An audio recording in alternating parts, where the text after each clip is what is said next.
Chapter 15B, Riley's POV. "I'm sorry, I turned the corner too quickly," I apologized. It really was an accident. I tried to get up, but I was kicked down again.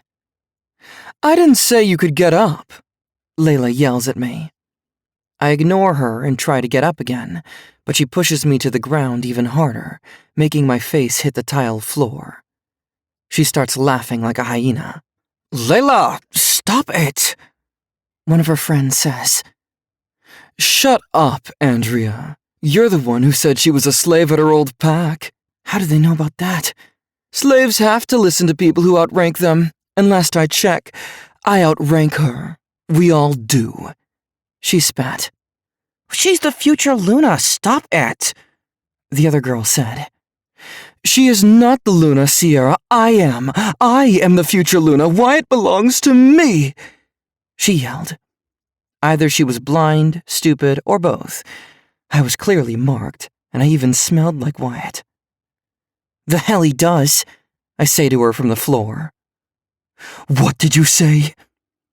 I gave her a cold stare and positioned myself to get up again. "I order you to stay down." "Since when do you have any authority to order the Luna?" I heard a familiar voice. I looked up and saw Michelle walking towards us. "She is not the Luna!" Layla screamed. "You're a fucking idiot, Layla," while helping me to my feet. "Luna, are you all right?" "Yes, thank you," I reply. "You backstabbing bitch!" Layla exclaimed. "Yeah, what the hell, Michelle?" Andrea said. "I should be asking you three twats that. What the hell are you thinking, assaulting the Luna of our pack? Are you trying to get banished? Or even worse, executed?" "I'm doing Wyatt a favor. As soon as he sees how weak and pathetic she is, then he's really going to reject her." Layla sneered. "Really?" Michelle said, crossing her arms. "That's going to be kind of hard, seeing as the Luna is already carrying the Alpha's mark." "What?" Layla and her friends shouted. Michelle turned to my body to show them my mark. When I made contact with Layla, her eyes had gone dark in anger. "Layla, calm down!" Sierra shouted. "Wyatt marked her. She's bearing his mark!" She snarled. This bitch was about to shift, and I could feel Kaylee wanting to come to the surface. "Kaylee, we can't. It would ruin everything." "This bitch clearly doesn't know who she's dealing with." "Kaylee, stop!" I had to use all of my willpower to keep Kaylee down, but Layla had no intention of doing the same to her wolf. "Luna, go. Let me handle her," Michelle said and pushed me behind her. "Stop her!" Layla shouted, and Sierra and Andrea grabbed my arms to keep me from running away. I tried to mind-link Wyatt, but I was met with a block. Shit, his meeting. I wasn't fully Luna yet, so I wouldn't be able to mind-link any of the others, or Milan, or even Grace or Roman. "Let go of me!" I shouted at Andrea and Sierra, but they didn't listen. Another con of not being fully Luna yet. "Someone help me!" I shouted at the top of my lungs, but we were on the side of the castle where no one really came. Which made me wonder, why were Luna and her friends there in the first place? "You better think really hard about what you're about to do, Layla," Michelle tells her, and her claws come out. "I'm going to kill you both. That's what I'm going to do!" Layla snarls, and she starts to shift into her wolf. Michelle starts to shift too, and I'm horrified at how fast they can shift. Well, them being a few years older, I'm sure they've had a lot of practice shifting and have mastered it. Kaylee was still trying to fight to shift, but we had to wait. The look on the other girls' faces was pure evil. They were both smirking and enjoying their two friends who were about to have a showdown in the middle of the narrow hallway in the castle. "Are you two seriously going to just stand there?" I shouted at them. "Shut up, rogue," Andrea said. "I'm not a rogue." "That's not what Emma Patterson says," she replies. "Emma? This bitch knew Emma. Emma doesn't know anything about me. She knows enough and told us everything. How her dad brought you in off the streets, that you were the slave to her pack house, and how her brother rejected you as his mate because he was disgusted by you. I was about to respond when Michelle and Layla started to fight. The last time I saw two wolves fighting was the night my parents were killed. Seeing them fight brought back so many horrible memories that I didn't even know what to do. "Stop it!" I scream, but no one listens. I try to fight the grip against Andrea and Sierra, but it's no use. Their grip progressively got tighter. "Let go!" I couldn't understand why they were just standing there, watching their friends try to kill each other. At one point in the fight, Layla got the advantage and rammed Michelle so hard, she knocked all of us over. The sheer force of the hit made Andrea and Sierra lose their grip on me. I got up to try and run, but I was stopped by Layla's wolf. She snarled at me and snapped her teeth. She was seriously about to try and kill me. The look she had in her eyes was the same look Eric's wolf gave me when he found me. Contemplation. To kill or not to kill? The fear from that night came rushing back, and I found myself cowering to the floor and screaming. Layla was about to pounce on me when Michelle rammed Layla in return. Layla swiftly got up and was about to charge at Michelle again when there were voices. "Shit! Shift back! We need to get out of here!" Sierra shouts. Layla immediately shifts back and stares daggers at me. "This isn't over, Rogue. I will have Wyatt." She and the others take off. Michelle is still in wolf form and looks to be perfectly fine. She huffs and is still snarling at Layla as the others run off.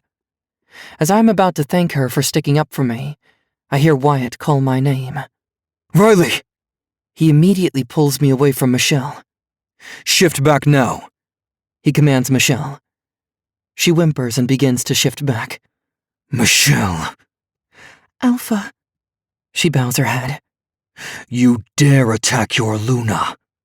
"What? Alpha, no, I wasn't. I was... Wyatt, that's not..." I tried to explain, but before I could... "Seize her." Out of nowhere, Kendrick and Jason run up and grab Michelle.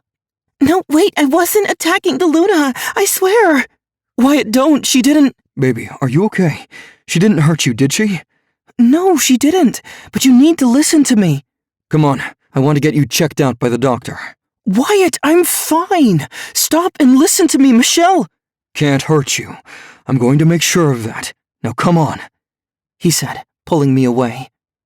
"Wyatt, shut up and listen!" I screamed. He stopped and turned around. I let out a heavy breath of irritation. "Michelle didn't attack me." "Then why was she in wolf form?" "She was protecting me." "Protecting you? From what?" "From Layla and her friends." "Layla?" "Yes. Just before you arrived, Layla and her friends ran away, leaving Michelle in wolf form." He just looked at me confused. "Wyatt, don't punish Michelle!" I snapped at him. I watched his eyes glaze over, and I knew he was mind-linking Kendrick and Jason to release Michelle. "Damn it, Wyatt! I get that you were worried when you saw her in wolf form and snarling, but it wasn't directed towards me. Your tunnel vision almost hurt an innocent pack member." I snapped at him. "I'm sorry. I didn't realize." "Don't apologize to me. Apologize to Michelle." "Okay, I will." I watch his eyes start to glaze over. "Not through mind link, face to face." He paused and looked at me. I glared at him. "Okay. Let me have Kendrick bring her back." "No. You're going to tell him to take her home so she can get dressed, and then you're going to have him escort her back to your office." I cross my arms and glare again. "Riley..." "Do it." He hung his head and nodded. I watched his eyes glaze over, and I knew this time he was mind-linking Kendrick to do as I said. After that was said and done, Wyatt smirked at me. I dropped my arms and looked at him. "What's so funny?" "Look at you, being a Luna already." "Excuse me?" "You know, seeing you in full Luna mode just now and commanding me to right a wrong really turned me on," he said and hooked his arm around my waist and brought me close to him. "Wyatt, focus!" I shouted and smacked his chest. "Oh." He pouted. I had to admit seeing him pout made him super cute. I scoffed at his reaction and turned my cheek to keep myself from laughing. "Dearest." He pinched my chin and turned my face to look at him. "Riley, don't be mad at me." And he pouted again. "Stop that!" I shouted and hit him again. "Stop hitting me," he said and poked my side. I giggled when he did that. "I see where you're ticklish." And he started to poke my sides. "Stop it! I'm trying to be mad at you!"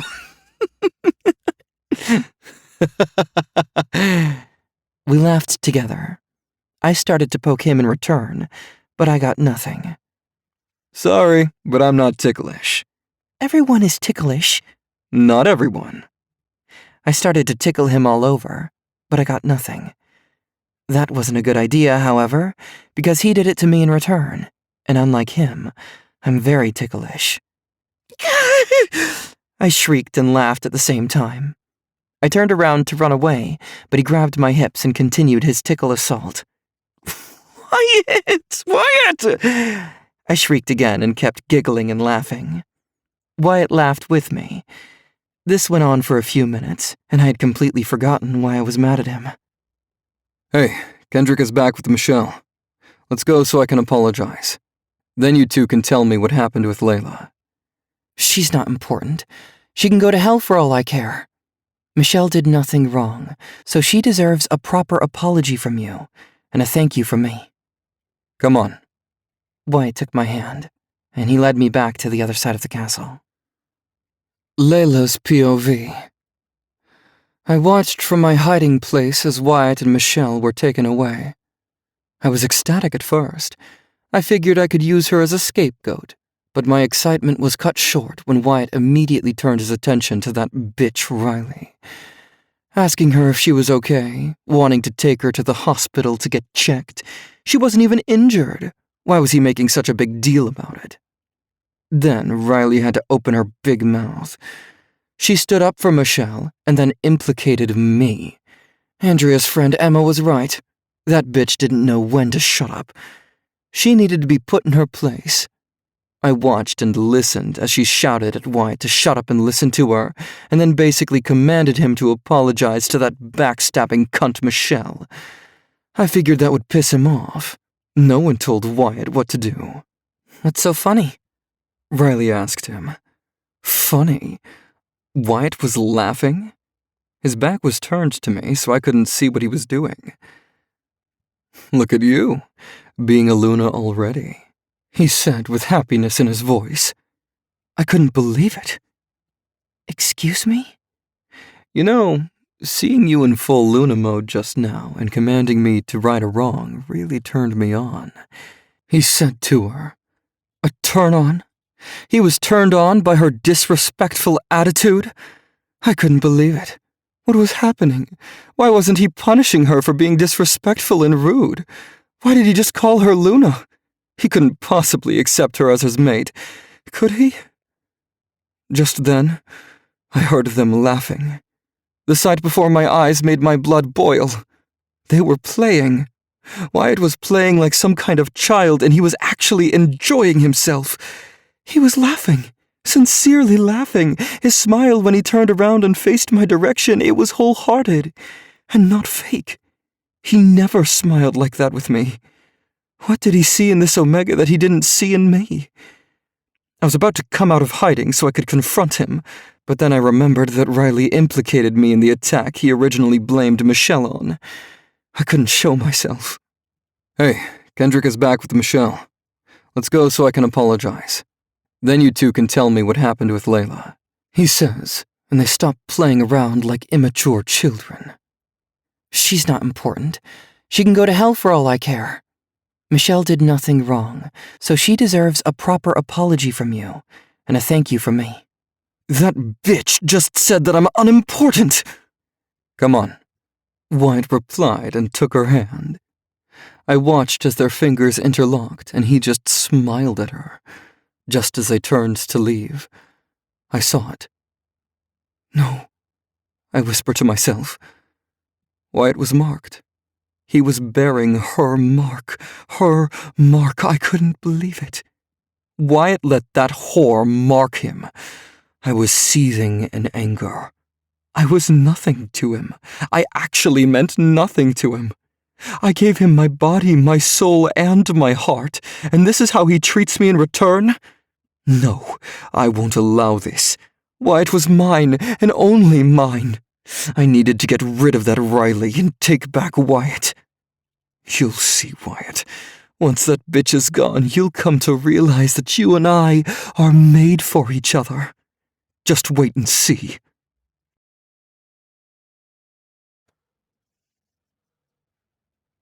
Chapter 16. Wyatt's POV. After apologizing to Michelle for the misunderstanding, I wanted to know exactly what happened with Layla, but Riley kept saying it wasn't important and that we shouldn't waste our energy on her, so I dropped it. Although I was still concerned with the fact that Layla was causing problems and was serious enough that Michelle felt the need to shift to protect Riley, I didn't want to press the issue further because I didn't want to make Riley upset. After all that was said and done, Riley invited Michelle to have dinner at our table as a way of saying thank you for her support, and at first Michelle denied the request, but Riley insisted, and she finally agreed. After talking in my office for a few minutes longer, we all went down for dinner.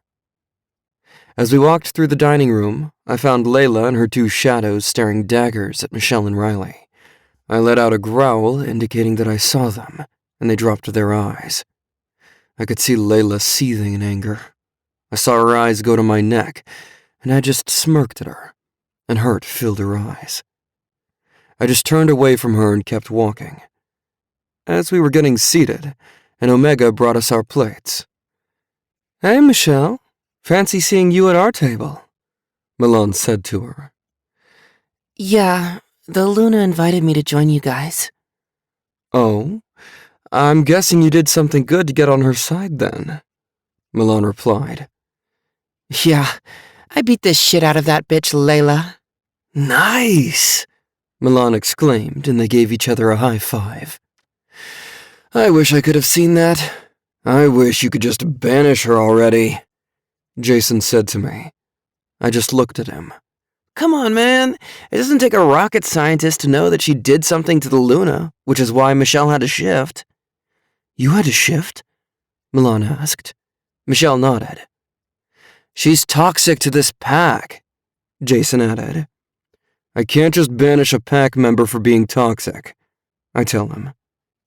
"Can you banish her for being a complete and utter pain in the ass?" Milan asked. I gave her a look and she put her hands up. Although I understood why they wanted me to get rid of Layla, she hadn't broken any laws, and I wasn't the type to banish anyone just because. There needed to be a good reason, although I couldn't help but wonder if today there was a good reason that Riley just isn't telling me. "Listen, tomorrow night, Riley and I are going to be out of commission after dinner, so Kendrick, you're in charge." Aye, aye, Captain. He salutes, and I just roll my eyes. Riley giggles in her seat at Kendrick's immaturity.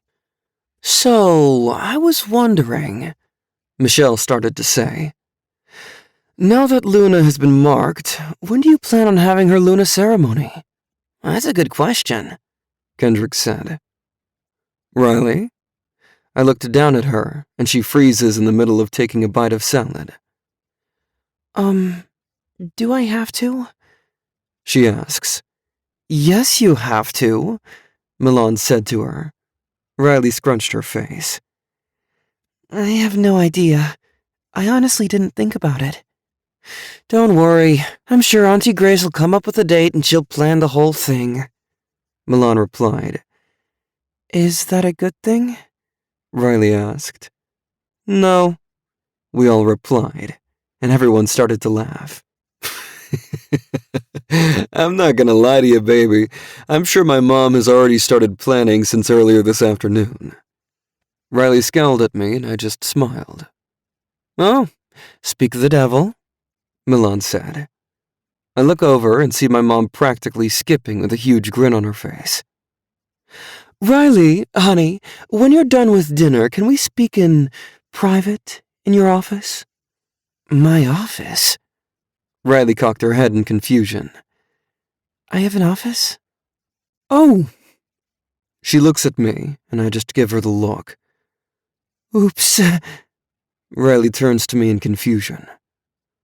Well, it was going to be a surprise, I tell her, and she pressed her lips together, realizing my mother ruined it. I've been having it renovated since a lot of the furniture was dated, and I know you like books, so I was getting a new bookshelf installed, and new floors. Really? Riley's eyes lit up. Yes.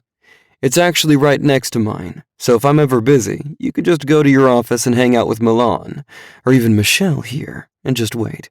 I'm also having an intercom system installed, so if you need me and you can't get through via MindLink, you can reach me through the intercom.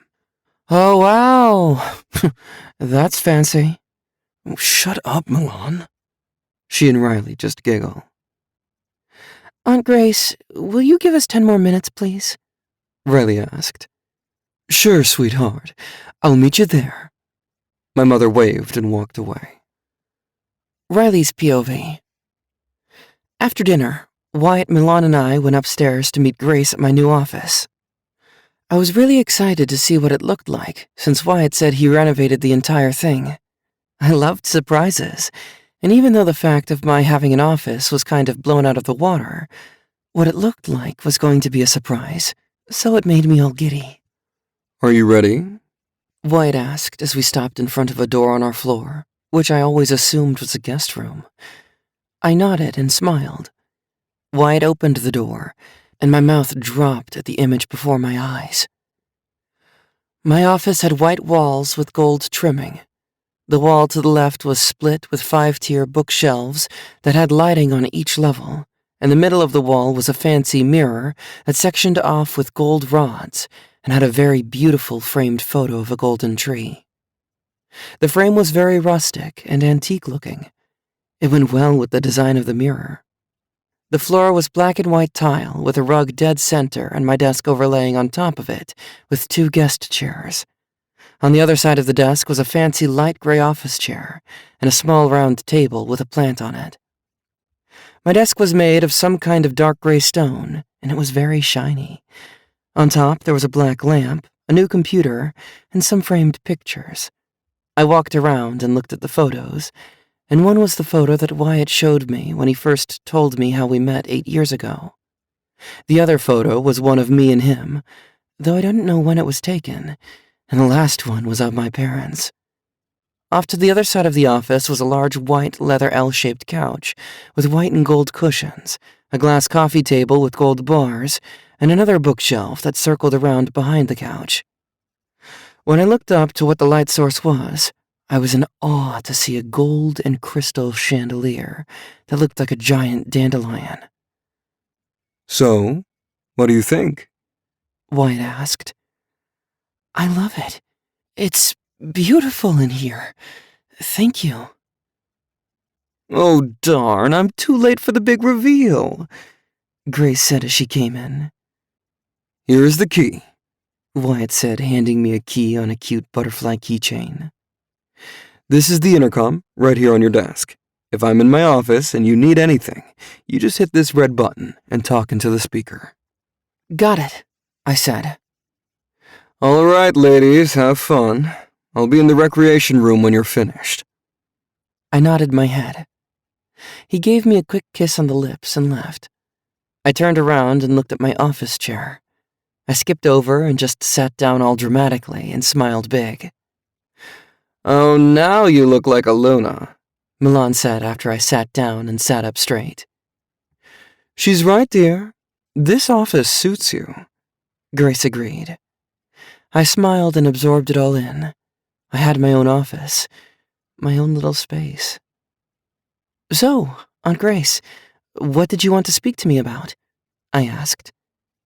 Your Luna ceremony. I knew it, Milan said, smiling. Auntie Grace, you're so predictable. I just giggled. Well, I wanted to do it this weekend. However, after what Ronan told me about your other predicament, I figured we could push it off until next Saturday. How does that sound? I'm okay with that, I reply. Okay, so the date is settled. Now, let's talk about the dress you'll be wearing. Dress? Yes. Now, normally you would wear your mother's Luna dress, but since that won't be possible, you can either choose to wear mine, or we can make you a brand new one. I think about it for a second. Although I would have preferred to wear my mom's, that wasn't going to happen.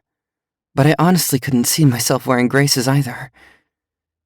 I guess I'll go with making a new one. Okay, She said and wrote it down. Oh, wait, Aunt Grace? yes. Do you know what my mom's dress looked like? Of course. I have a picture of it. Why do you ask? Do you think it would be possible to make mine look like hers? Not exactly the same, but something inspired by it? That way I can wear something new, but it still makes it seem like I'm wearing hers.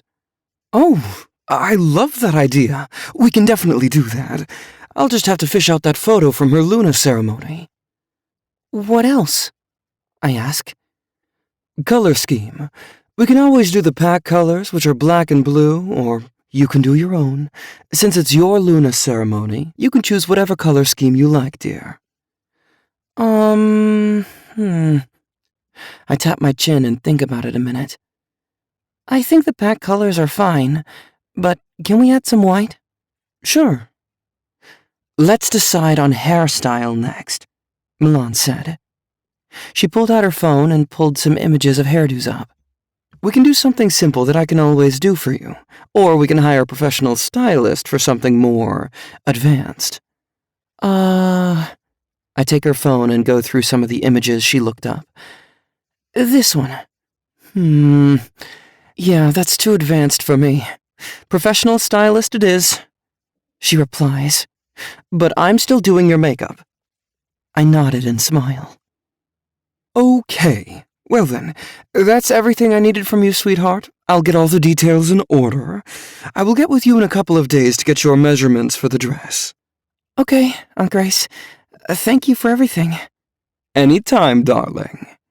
She kisses my cheek and Milan's and walks towards the door.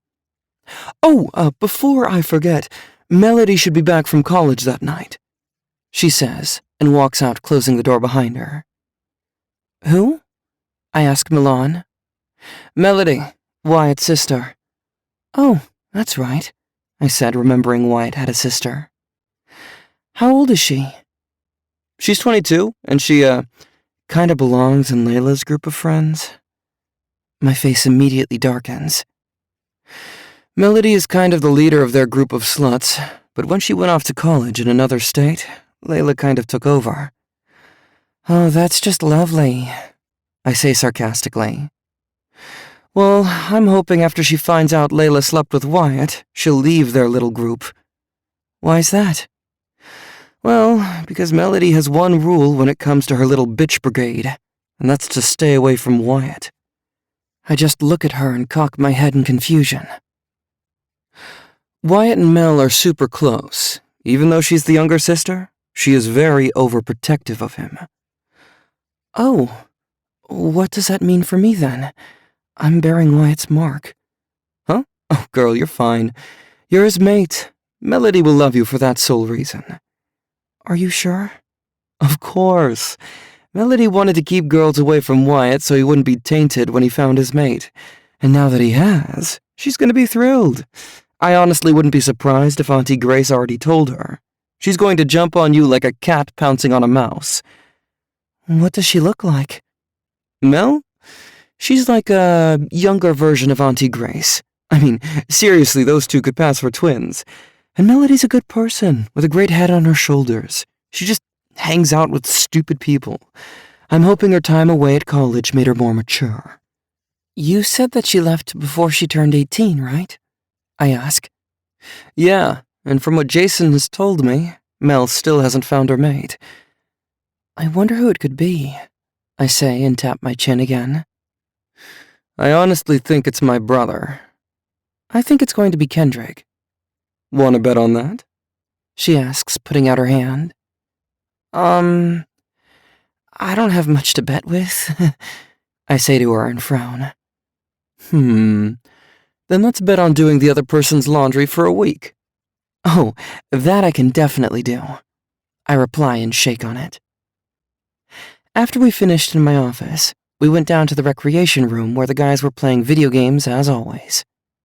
Milan and I played a few rounds of pool, and she ended up beating me 3-2. I was a little bummed, but I wasn't surprised, since Milan is the one who taught me how to play in the first place. Once we were all tired, we went upstairs to bed. I made Wyatt carry me, because I was just too tired from everything that went on today to go up that far. When we got to our room, Wyatt put me down, and I dragged my feet into the bathroom to brush my teeth and wash my face for bed. Wyatt took a little longer because he needed to use the toilet, and so I put on one of his shirts and just face-planted the bed. I let out a big yawn and started to doze off. I felt the bed dip, and I turned over so I could face Wyatt. He immediately put his arms around me. I heard him turn off the lamp, and I instantly fell asleep.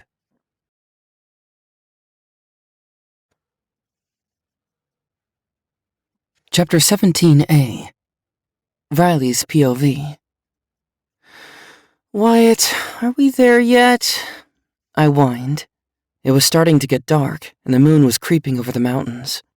Almost, dearest, he replied and kept pulling me along with him. Wyatt didn't want Packhouse members to see my wolf when I first shifted, since technically, I should be waiting for my Luna ceremony to shift for the first time in front of them. Because of who I apparently am, we had to break a few traditions, and some older pack members would not be happy or appreciative of it. Wyatt was taking me into the mountains away from the castle and the village surrounding it, and we had already been walking for almost 2 hours. I asked why we couldn't have just driven, but he said that it would be more dangerous bringing a car this way. Plus, he didn't want tire marks destroying the land. After walking for what felt like another hour, Wyatt finally stopped, and we were in front of a small pasture that had a stream flowing through it. I looked up and realized that the sky was open. There were no trees blocking the moonlight. All right, we're here, he said, dropping my hand. He immediately started to undress. What are you doing? I asked. I'm going to shift into Blade before you shift into Kaylee. Having his wolf form present will bring both of you comfort, and it will keep you calm during your shift. I nodded my head. I started to undress. Luckily, I was no longer shy about being naked in front of Wyatt. I mean, that would make absolutely no sense since he has seen and felt every inch of my body. I stood by the stream and looked up at the moon that was now about halfway over the mountains, just peeking over the trees. Uncle Ronan said to trust my instincts and that I would know when to let Kaylee take over. I knelt down next to the stream and saw my reflection. I studied myself, and, in the week I had been here, I could see I put on weight in my cheeks. You couldn't see my cheekbones as much, which was nice. I didn't look like a skeleton. My hair looked healthy and shiny now that I had hair products to use to keep it clean, and not just a bar of soap. I waited about another 30 minutes when a sudden tingle ran across my body. At first I thought we were being watched, but Wyatt didn't react. I dismissed it, but then I felt it again, only stronger. What was happening? I stood up quickly, and Wyatt felt my sudden uneasiness and reacted. Riley, baby, what's wrong? I feel weird. He just looked at me. I stare into his eyes, and all of a sudden, Kaylee jumps inside of me. She was running in circles as the light around us got even brighter. I looked behind myself at the moon, and it was suddenly at its highest peak, and it looked massive. I felt myself in a trance, almost as if the moon were hypnotizing me. Riley! I could hear Wyatt calling out to me, but I couldn't react to it. My body and mind seemed to be at a disconnect, but that's when I knew it was time. I turned back around to face Wyatt. Almost as if he read my mind, Wyatt immediately shifted into Blade. This was my first time seeing Wyatt in wolf form, and he was humongous. I mean, he was a big man as it was, but shifting into what felt like a 15-foot wolf was incredible. Blade was handsome. I reached out and touched his silky black fur, and that one move had Kaylee purring and prancing. Then, another tingling feeling came over me, but it was stronger than before. This was it. It was the right time. It had to be. I closed my eyes and concentrated on Kaylee. The moment our minds became one, I felt like I was on fire. I could hear myself scream from the pain of my body readjusting to fit the form of a wolf. I fell over on my hands and knees, and I could feel Kaylee pushing herself to the surface. I controlled my breathing and let her completely take over. Don't fight it, I heard Wyatt say to me in a mind link. I let go, and all my bones were starting to shift and dislocate. My skin was itchy and burning. I felt a warm body next to me, and I knew it was Blade. Wyatt was right. His presence really helped, because the next thing I knew, I felt myself standing on 4 legs, and felt as if my own mind was a stranger in another body. I watched as Kaylee opened her eyes, and then I saw it. Pause. You did it, Wyatt said to me. Kaylee lifted her head, directly at the moon, and she immediately let out a heart-pounding howl. A howl that only a powerful alpha wolf could make. It was incredible, to say the least. Even though I was the second mind in this body, I could feel everything she felt, smell everything she smelled, heard everything she heard, and could see everything she saw. When she stopped howling, she lowered her head, and then turned to face Blade. I felt our hearts skip a beat. What I saw before me wasn't just a handsome wolf. Through Kaylee's eyes, Blade was the perfect wolf. Full, sleek and shiny black fur. Each strand visible in our eyes. His eyes were almost a highlighter green, but in a beautiful kind of way. His snout was the perfect length, his chest was large, and his body thick, and his legs were long and muscular. Blade was the definition of a sexy wolf, and by the way Kaylee's heart was beating, she was in love. Wyatt, what does Kaylee look like? I asked through our link. Why not look for yourself? He said sweetly, and Blade's head turned towards the stream.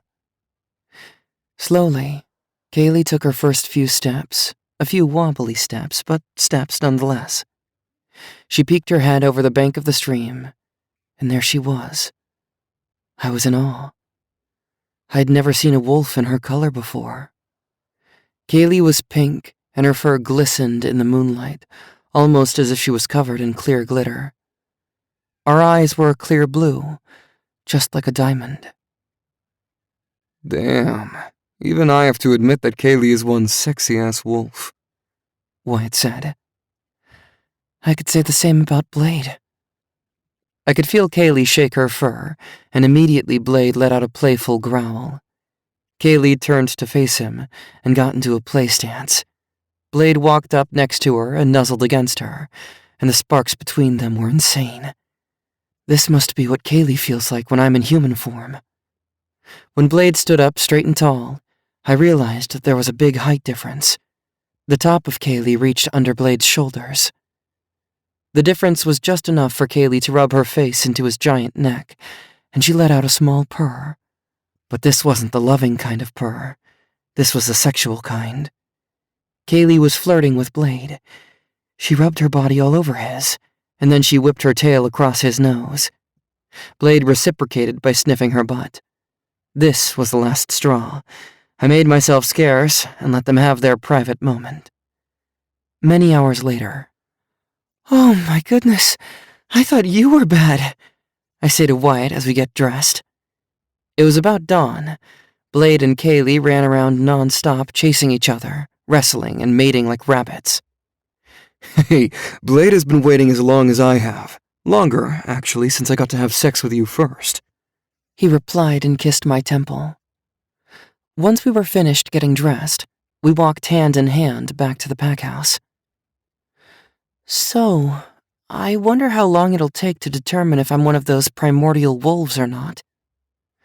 I have no doubt in my mind that you are. I mean, you're a pink wolf. I've never heard of a pink wolf. I thought I was supposed to have powers and abilities. Well, maybe it takes time to get them. There was nothing in the texts that said you would get them right away. Though I do find it weird you don't seem any different. What did you say? I asked him. I didn't say anything. Is it wrong that I'm thinking about sex right now? You're thinking about sex right now? What is up with men and sex? I shouted at him. What? He stopped and looked at me. Holy fuck, why is Riley so fucking gorgeous? You know what? I think sex is in order tonight. Wyatt, we are not going to have sex tonight. Wait, how do you... He looked at me again and cocked his head to the side. Riley, can you hear my thoughts? I blinked several times, confused out of my mind. Wyatt grabbed me by the shoulders and looked me dead in the eyes. Without moving his mouth, I heard his voice, and this was not through the mind link. Riley, can you hear my thoughts?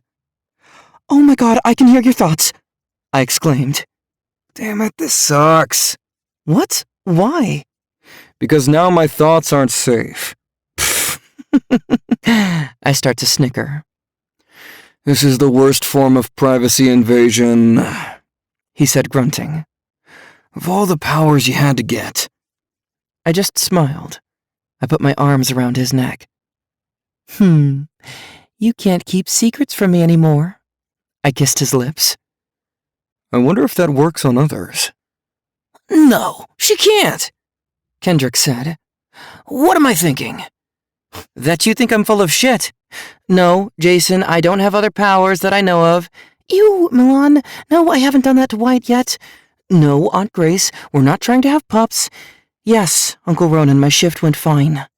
Holy shit, she can read everyone's thoughts. Riley, I get that this power may be exciting to have, but be mindful of it. Do not use it for personal gain or against pack members. You don't want to disrespect people by peering into their thoughts. Yes, Uncle Ronan. Although, using it against Wyatt to keep him in check would come in handy. Uncle Ronan, you just said not to use my powers for personal gain, and you want me to use them to help you keep Wyatt in line? I shouted at him. Dad! Wyatt exclaimed.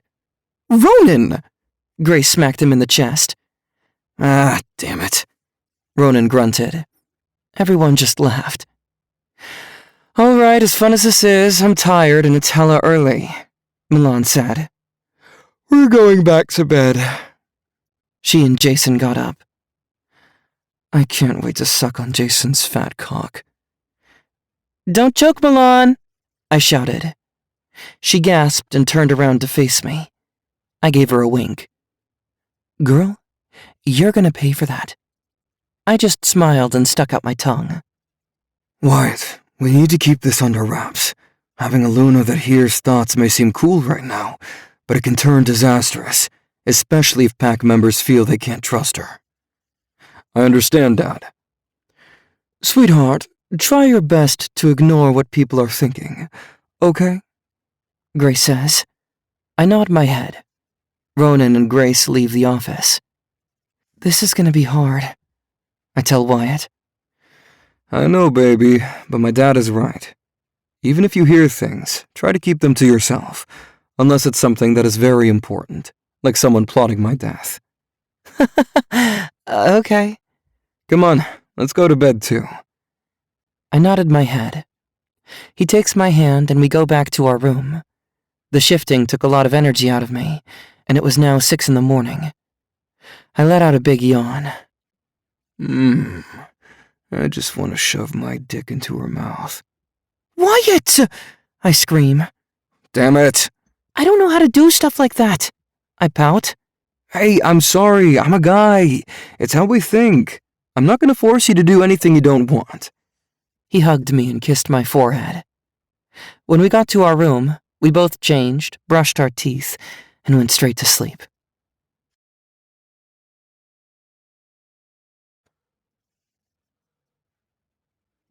Chapter 17B. Riley's POV. 1 week later. "Riley!" I heard Milan screaming for me. "What?" I groaned. I was in the middle of taking a nap on my office couch. I found that this was the one place that I wouldn't be bothered with the thoughts of all the other pack members. After having gained my ability to read the thoughts of others, it was getting harder and harder to manage. I could hear people's thoughts every second of every day, and it was making it so that I couldn't sleep. Even in our room, Wyatt's thoughts got louder when he slept. At first, I thought having this power would be cool, but it's already getting to be too much. "Oh, there you are," Milan screamed when she found me in my office. "We've been looking for you for the past half an hour." "Milan, please stop screaming," I said, while forcing myself awake and sitting up. "The stylist is here to do your hair, and we're behind schedule," she said and forced me to my feet. Okay, I'm coming," I replied as she dragged me downstairs into the spa on the other side of the castle. She basically threw me onto the chair. The stylist wasted no time in getting my hair together. I was trying so hard not to doze off. Wow, her hair is so amazing. I wonder how she keeps it this healthy.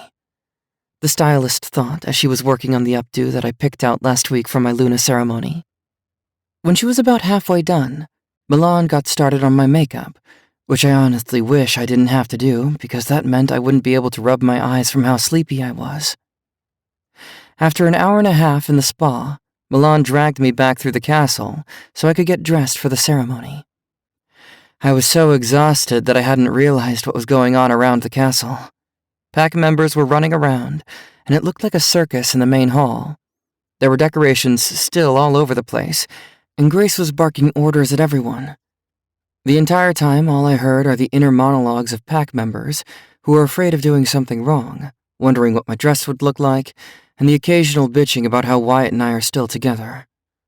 Come to find out that it wasn't just Layla and Bitch Brigade, as Milan calls them, that hates the fact that Wyatt and I are together. Layla still tries to mess with me, but now that I can hear her thoughts, it's getting easy to avoid her. Her voice is one voice that I can easily pick out in a crowd.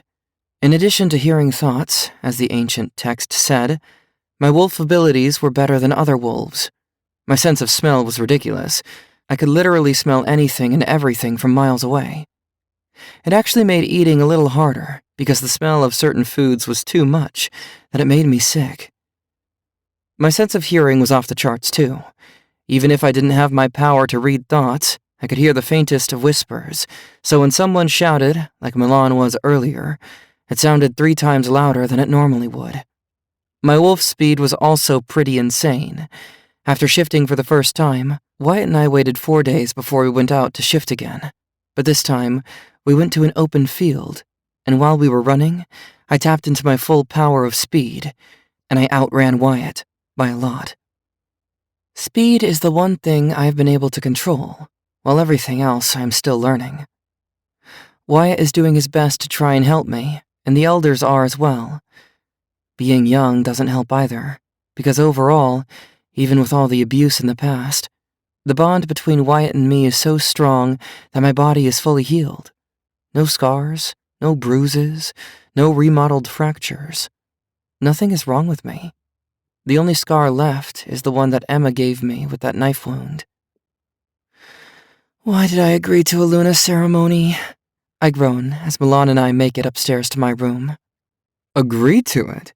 You didn't have a choice, she replied and went into my closet to grab the Luna dress that Grace had custom made for me. It came out just as we wanted. Grace found a picture of my mom on the night of her Luna ceremony, and we had my dress tailor-made to look like hers, but just a little sexier and sultrier, and with a train.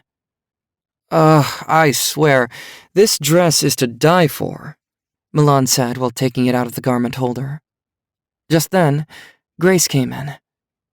Oh, I'm right on time, she said. She forced me out of my clothes and quickly made me wash my body down in the tub. Which I should have done first, but them spending over 30 minutes looking for me made it so that I couldn't.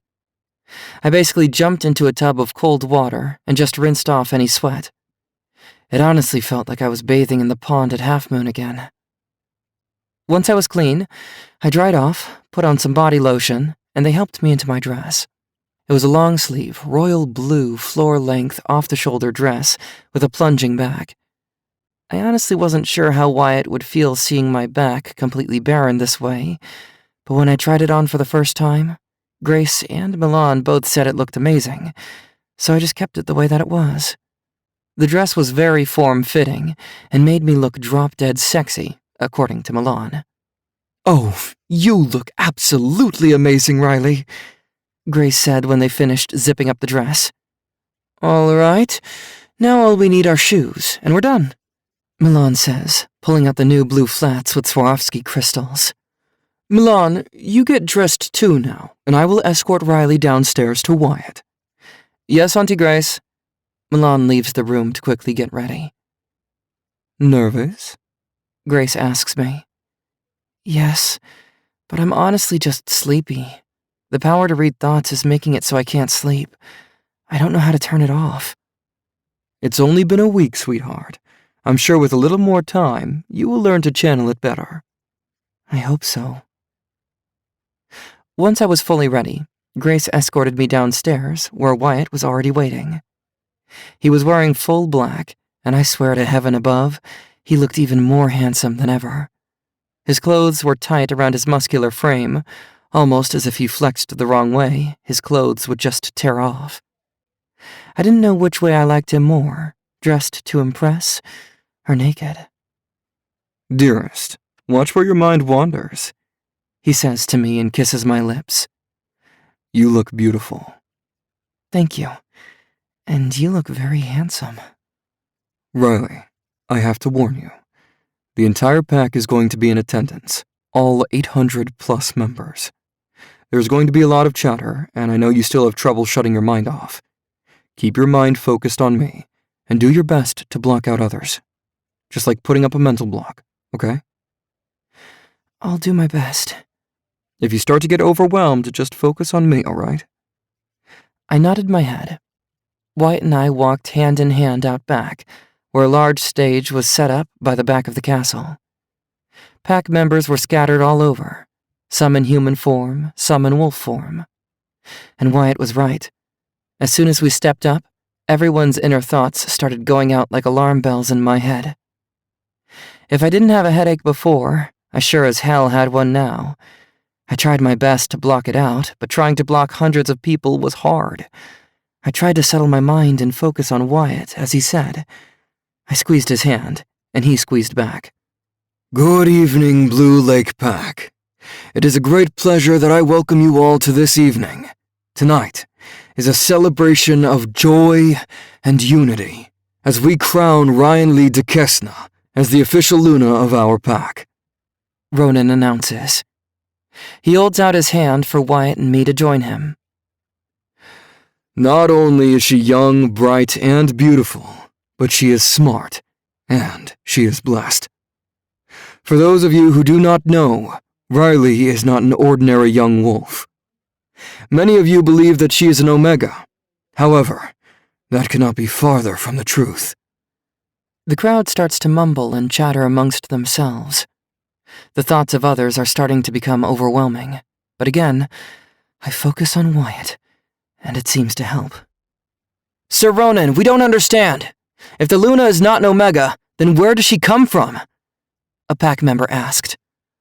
"As many of you know, a little over 8 years ago, our dear friends of the Silver Lake Pack sadly lost their lives after their alpha and one of my best friends lost in a challenge." I see people nodding their heads. Ronan speaking about that night instantly brought tears to my eyes. Ronan spoke to me about this and asked if I was okay with revealing myself to the pack, and I said yes. There was no point in continuing to hide my identity, because eventually word would get out, and I didn't want the pack to think I was hiding anything from them. "Riley is from Silver Lake," Ronan announced.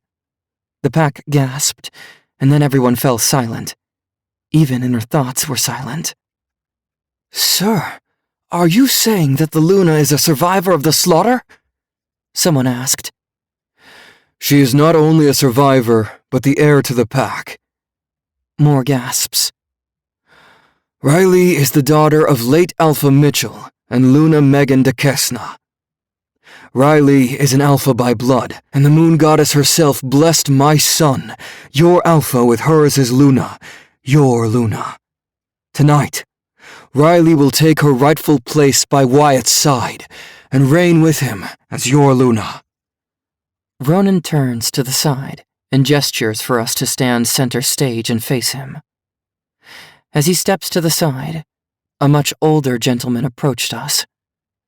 Ryan Lee, my name is Elder Hunter. Good evening, Elder Hunter, I say and bow my head. Please place your right hand over your heart. I let go of Wyatt's hand and place it over my heart. Ryan Lee de Kesna, do you solemnly swear to abide by our laws, uphold them to the best of your ability? I solemnly promise so to do. Will you use your influence to show support, love, mercy, and understanding to those that look to you for guidance? I solemnly promise so to do. Do you swear to love, cherish, and reign with the Alpha until the end of your days? I solemnly promise so to do. Do you solemnly promise and swear to govern the people of the Blue Lake Pack according to our laws, and will you in your power cause law, justice, and mercy to be executed in all judgments? I solemnly promise so to do. With my final promise, the hunter brought a golden chalice and a golden knife. Alpha, if you will please step forward. Wyatt came up to my left. Both of you, please hold out your right hand. We both did as he said. Hunter took the knife and slit both of our palms. We pressed our two palms together over the chalice, and our blood mixed together. As soon as one droplet of our mixed blood fell into the chalice, I felt a surge of power flow through me. The next thing I knew, the entire pack was freaking out. Wyatt and I looked out into the crowd, and then at Ronan. His eyes were wide with shock. What happened? I asked. Riley, I think you just connected with all 800+ members of the pack. I looked at Wyatt like he was crazy. Even I knew it was impossible to connect with all members of a pack of this magnitude. Blue Lake Pack, I give you your Luna, Ryan Lee de Kesna.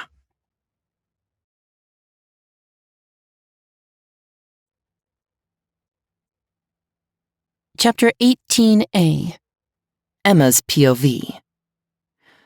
Ring, ring, ring, ring, ring, ring. Hello? You lying son of a bitch. Andrea, what the fuck? Why are you screaming at me? You said Riley was a low-level Omega. That's because she is. Well, I have news for you. She's not. We just had our Luna ceremony and... Her what? You mean to tell me that piece of shit actually is the Luna of your pack? She's not a piece of shit. You just thought she was because of your family. What are you talking about? Emma, she's not an Omega. She's the daughter of an Alpha. What? Where the hell did you hear that? Wyatt's dad announced it during her ceremony.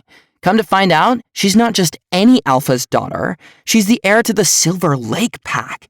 You know, the one your dad had killed all those years ago?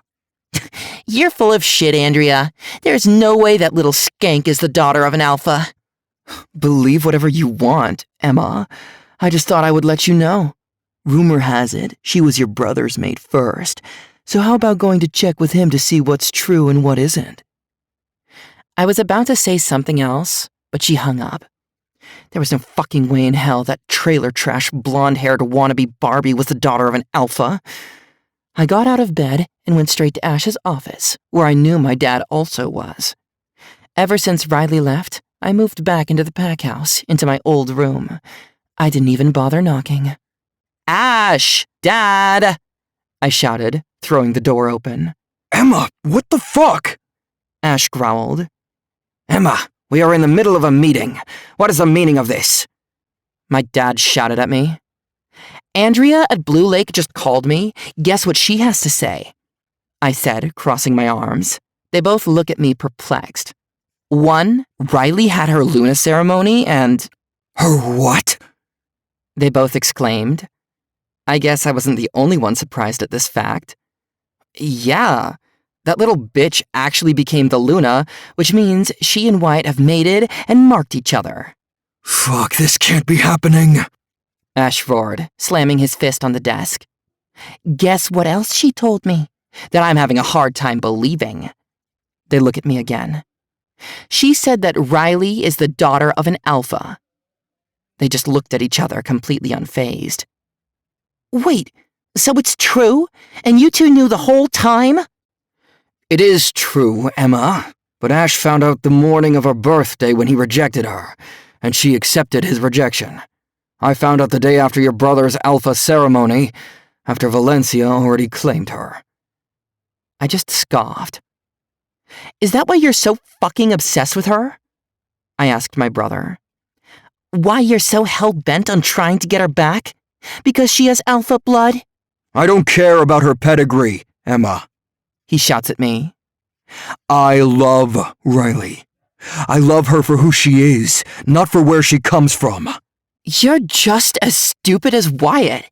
Who cares where she comes from, alpha blood or not? Riley is a worthless piece of shit.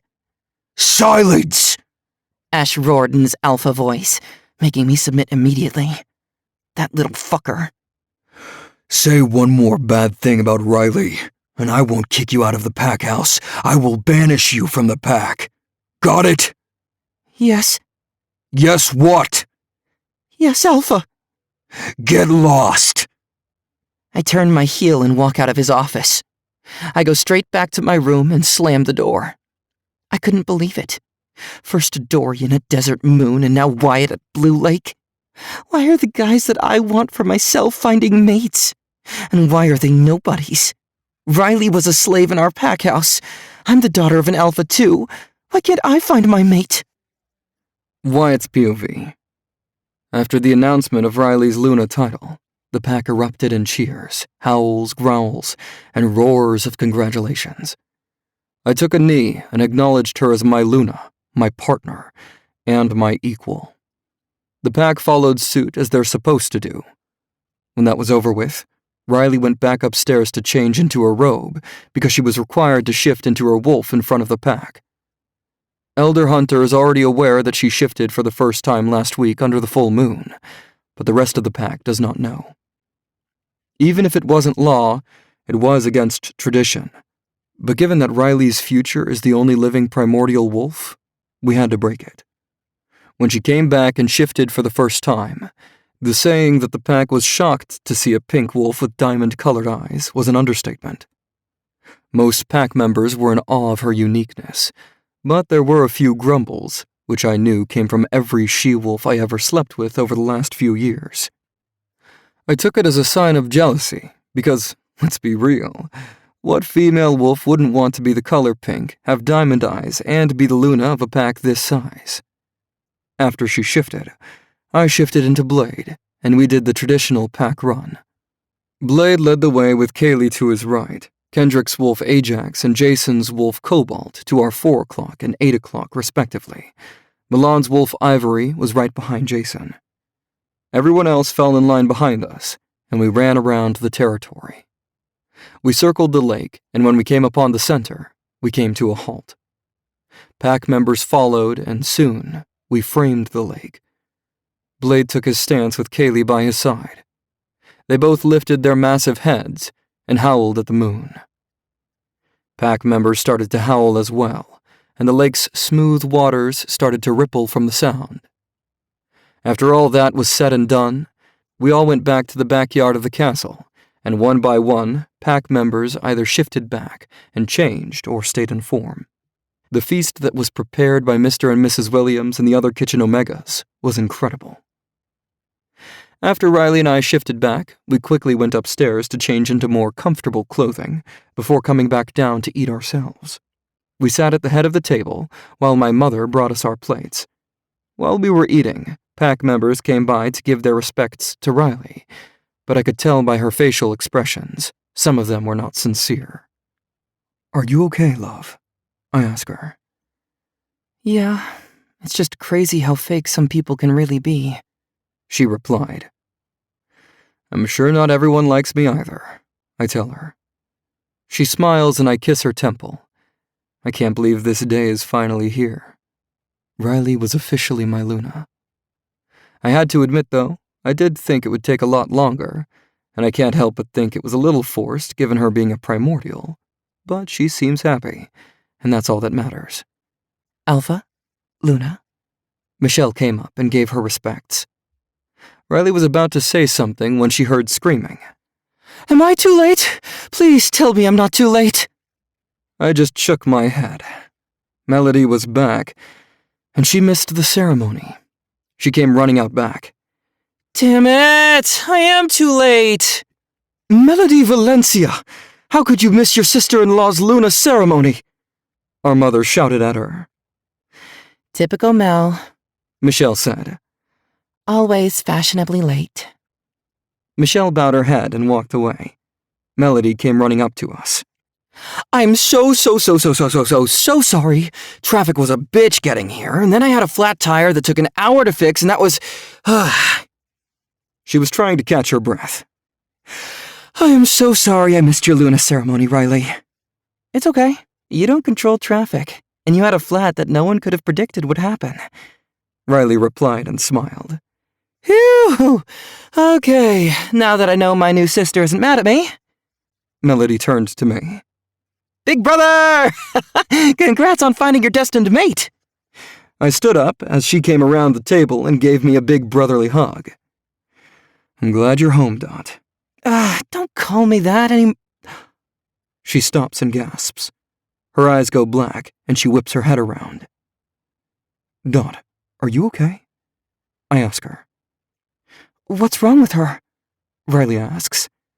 I grab Melody's shoulder, and then I saw her eyes lock onto something, and the next word that came out of her mouth almost made me lose my shit. Mate. Kendrick's POV. I was coming out of the pack house after having needed to use the restroom. I came out to the crowd of people and was eyeing a few unmated she-wolves who were eyeing me back. But in the corner of my eye, I saw my brother, Keaton, and his baby mama arguing yet again. I just shook my head. I felt for my baby brother, I really did. Poor guy got trapped by Tareen because apparently she lied about being on the pill. Even though werewolves didn't use contraception all that often, it wasn't completely unheard of, so my brother fell for it and didn't use a condom. I shook my head in pity for him and walked off. As I was making my rounds to tables greeting pack members, 2 she-wolves came up to me and started to paw at me. I was trying to decide which one I was going to take to my room, perhaps both, when the sweetest smell hit me. In a matter of a millisecond, these she-wolves meant nothing to me, and I pushed them away. I started to follow the scent, and then, in the clearing, I saw someone at Wyatt's table. She had medium-length light brown hair with silver highlights, and she seemed to be petite, almost as small as the Luna. I didn't recognize her from behind. I slowly walked towards Wyatt's table. Who was this girl? Why did she smell like hot chocolate on a cold winter's night? I didn't care why. I only cared about the who at this point. I saw her stiffen, and I stopped dead in my tracks. She could sense me.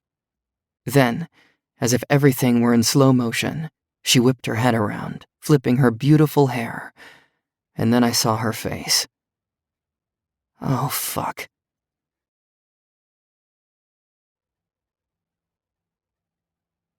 Chapter 18B. Melody's POV.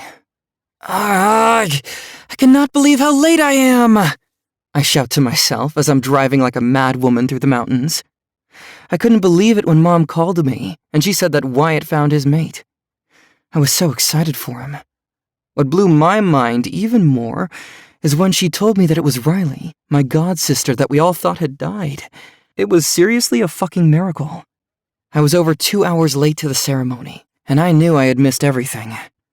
Mom and Dad were going to kill me for missing such an important ceremony. First shitty traffic, then a damn flat tire. This was the worst impression to make on Riley. I finally saw the gate to the territory and honked for the guards to let me in. "It's Melody! Open the gate!" I shouted out the window. The gates opened and I sped through. I tried to get through the villages as fast as I could without crashing. "You're gonna get both of us killed! Stop distracting me, Tundra!" When I finally pulled up to the castle, I skidded to a halt and jumped out of the car. I yelled at the guard to put it in the garage and tossed him the keys. I saw him roll his eyes, shake his head, and smile. I ran through the castle and just started to scream. "Am I too late? Please tell me I'm not too late," I shouted through the castle while making my way to the backyard. Then I saw everyone eating. "Damn it! I am too late!" I wanted to cry. I missed the ceremony and the pack run. I'm the worst sister ever. "Melody Valencia! How could you miss your sister-in-law's Luna ceremony?" My mother shouted at me. I ignored her and saw Michelle walk away from the main table. I ran right up to Wyatt and Riley. "I'm so sorry. Traffic was a bitch getting here, and then I had a flat tire that took an hour to fix, and that was... I explained myself while breathing really fast. "I am so sorry I missed your Luna ceremony, Riley," I tell her while giving her the saddest and most apologetic face. "It's okay. You don't control traffic, and you had a flat that no one could have predicted would happen." Riley replied and smiled. "Phew! Okay, now that I know my new sister isn't mad at me." I turned to Wyatt. "Big brother!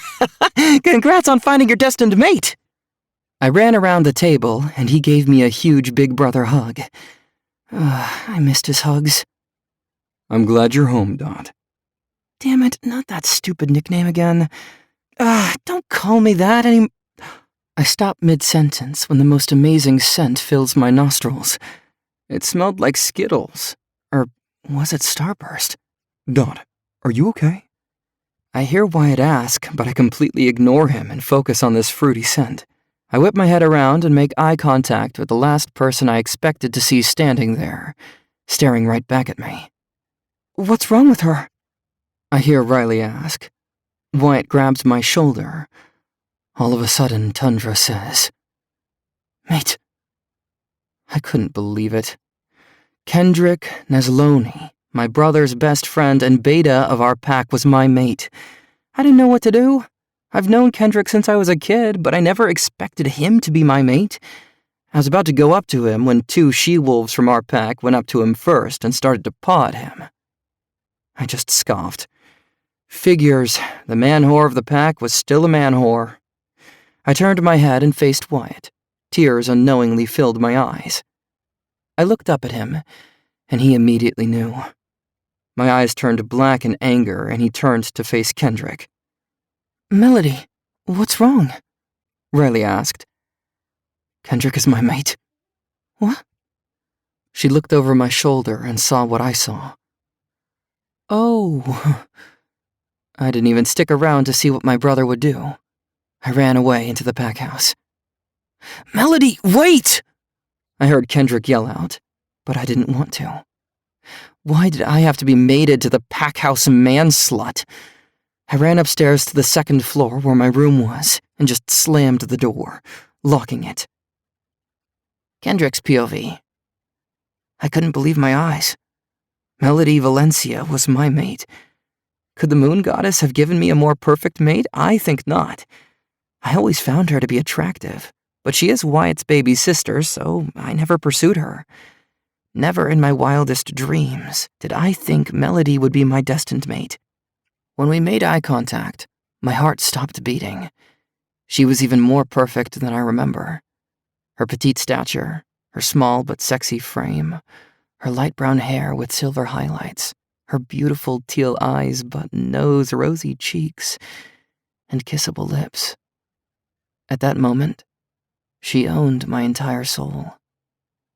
I was about to go to her and claim her, but the two she-wolves from before wrapped their arms around me and started to paw at me again. No, I thought to myself. I looked up at Melody again and she scoffed. I saw the hurt flash in her eyes. No, fuck! She faced Wyatt, and he immediately turned to me, his eyes black with anger. I'm a dead man. He comes stomping toward me when I see Riley talk to Melody, and Melody took off running back into the pack house. Melody, wait! I yell after her and push the she-wolves off of me.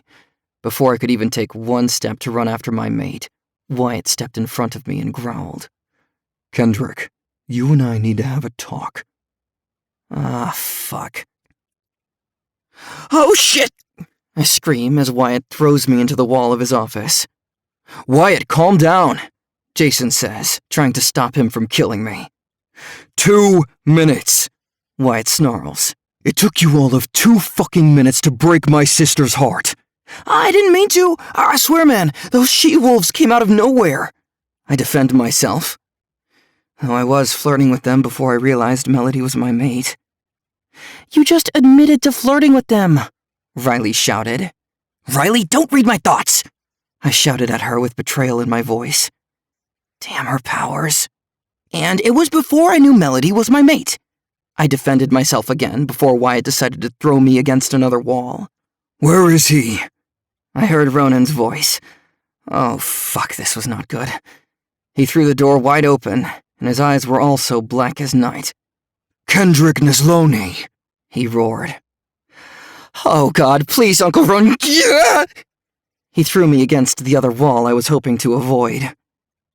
Honey, don't kill him, Aunt Grace said, stopping him from throwing me again. Oh, Grace, I'm fine, Slap. Oh. I hold my cheek and look at her. Aunt Grace has the worst slaps in the world. She may be small, but she packs quite the punch. You guys, I swear, I didn't mean for this to happen. Kendrick, what did I tell you about sleeping around? Wyatt shouted. I know, man, I've cut back, but I won't deny that I was going to take those two she-wolves to my room. But then Melody's scent got my attention, and those thoughts were gone. They were finished, finite, non-existent. Why didn't you push them away faster, you dumbass? Milan shouted at me. Well, it all happened so quickly, I guess. I didn't have time to react. I replied, rolling my neck and holding my lower back. Thank God for rapid healing. Come on, you guys would know I'd never hurt Mel. She's family, and now she's my mate. Only if she accepts you, Ronan says to me. Please, you guys, help me win her over. I want to be with her. What makes you think I want to help you be with my baby sister? Wyatt, you can't interfere with the mate bond, Grace says to him. It's not up for you to decide. It's up to Melody. I care about her. Everyone in this room knows that, I plead. I didn't expect this to happen, let alone tonight of all nights, but I promise I'm going to love her. I've always been attracted to her, even when we were younger, but I never pursued her. Why? Riley asks. Seriously? She's Wyatt's baby sister, Riley. No man ever pursues the best friend's baby sister, I reply to her. Riley just puckers her lips and nods. Is it wrong for me to say that I can hear her right now? Riley said. What? We all ask. I can hear her thoughts. It's pretty strong, along with everyone else in this damn castle. What is she thinking, dearest? Wyatt asks her. She squints her eyes and scrunches her face, trying to concentrate. Why the man-slut? Jason and Milan try to hold in their laughter. I growl at them. She's also saying, or rather thinking, should I reject... Riley stops what she's saying and presses her lips together. She wants to reject me? I ask. I feel my heart starting to break. No, she can't. I want to be with her. Guys, help me prove to her that I can change, please. I beg everyone, and Ronan, even Grace. How about Riley and I go talk to her? Milan suggests. They both get up and leave Wyatt's office. Please, Moon Goddess, please let them get through to her.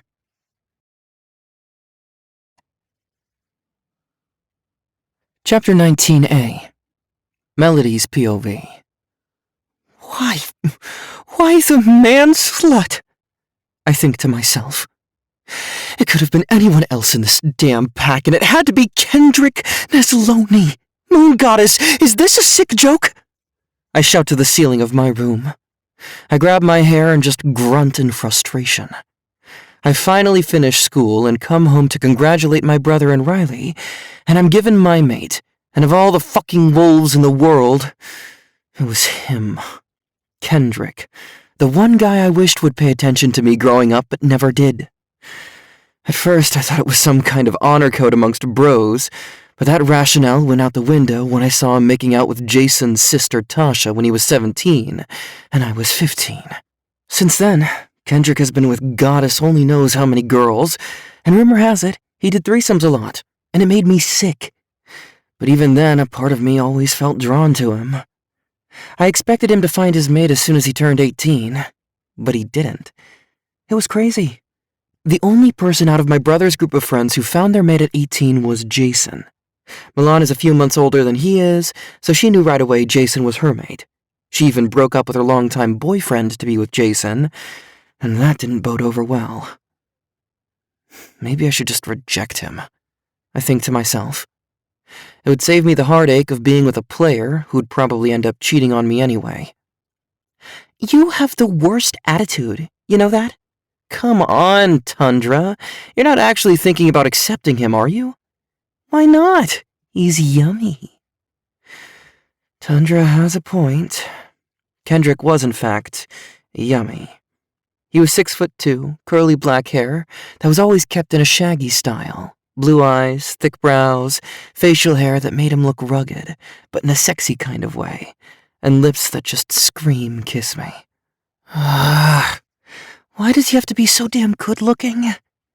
As I was having this inner monologue with myself, there was a knock on my door. I get up and go open it. Hey, Mel. I see Riley and Milan. I move out of the way for them to come in. How are you holding up? Riley asks. Like shit, I responded coldly. I mean, seriously, why him, of all people? I shout and throw my hands up. So, what are you going to do about it? Milan asks. I don't know. I slump and pout. I feel like you're making this harder than it is, Riley says. You either want to be with Kendrick, or you don't. That's easy for you to say. You're mated to my brother. No, it wasn't easy for me, Melody. Your brother rescued me from a life of abuse, torment, and neglect. It took me almost a week to decide if I wanted to accept him. I only did because he reminded me that we met when I was a child. That memory is why I accepted him. Kendrick is the biggest man-slut there is in this pack, I tell her. Your brother was no saint either before he found me. I even had the displeasure of dealing with an ex of his, who I'm sure is still trying to plot my death right about now. Who? I exclaim. No one messes with my family and gets away with it. Not important right now. My point is, I gave Wyatt a chance to gain my trust and acceptance. And I think you should do the same for Kendrick. Riley is right, Mel. Don't use his path against him that way. It's not fair. You're no saint either. You've slept around too, Milan says. I don't have threesomes the way he does. He's a dominant male wolf, girl. What did you expect? She replies. Melody, the moon goddess has her reasons for mating you with Kendrick.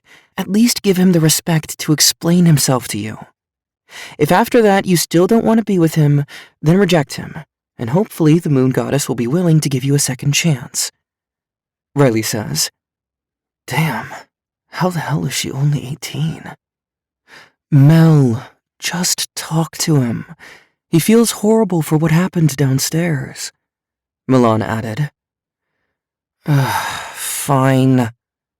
They both smile. Milan's eyes glaze over, and I'm pretty sure she mind-linked Kendrick to come talk to me. After a few minutes, there's a knock on my door. I just sit on my bed pondering if I want to open it or not.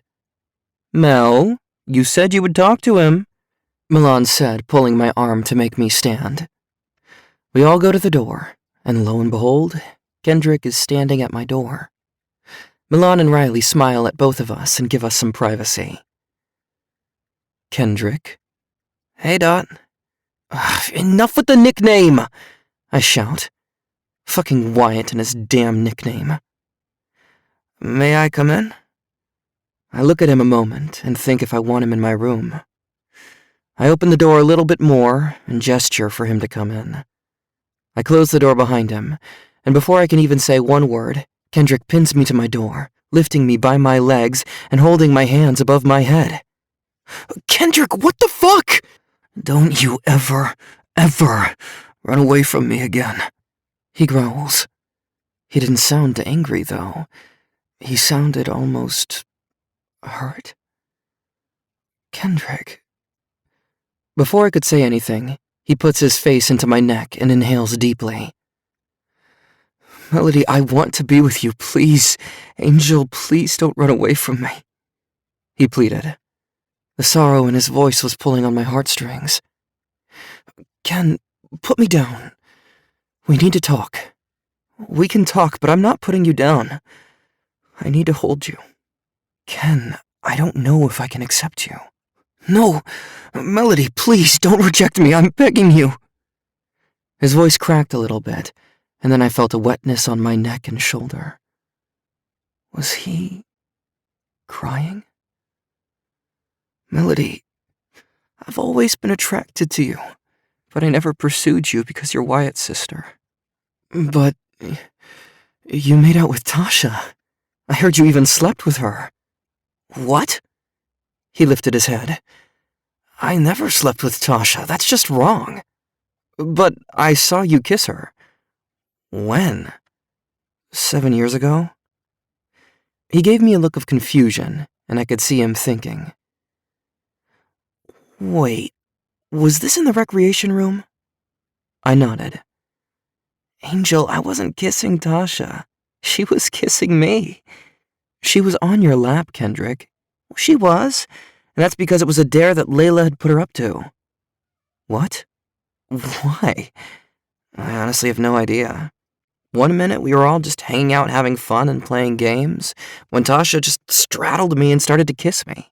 I pushed her off as soon as she did, but I'm assuming you saw just the few seconds it was happening. I was so confused. Then why does everyone think you slept together? Who did you hear that from? Tasha. He gave me a look and lifted a brow. Oh. Angel, I never slept with any of those girls, let alone Tasha, not only because she's Jason's sister, but also because I never saw her that way. He replied and let my arms go. I just put my hands on his shoulders. He really wasn't going to put me down. He put his face back into the crook of my neck and inhaled again. Fuck, you smell so good, he mumbled. I gulped. I couldn't deny he smelled good too. What about all the other girls that you've slept with? All those ménage à trois you've had? Look, I won't deny that I've had a very open sex life, and yes, I have been with a lot of girls, and yes, I have had threesomes, but those days are done now. There's only one she-wolf in the entire world I want to be with, and that's you. It's always been you. I've wanted to be with you for as long as I can remember, but I couldn't. Because of Wyatt. Yeah, it's an agreement that we had growing up. We never slept with or did anything with anyone's sisters. But the Tasha thing, that happened because of her, not because of me. Jason knew it was a dare orchestrated by Layla, which is why he never killed me. What about those two bitches from downstairs? Bad timing.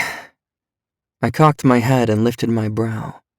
Seriously, it was just really bad timing.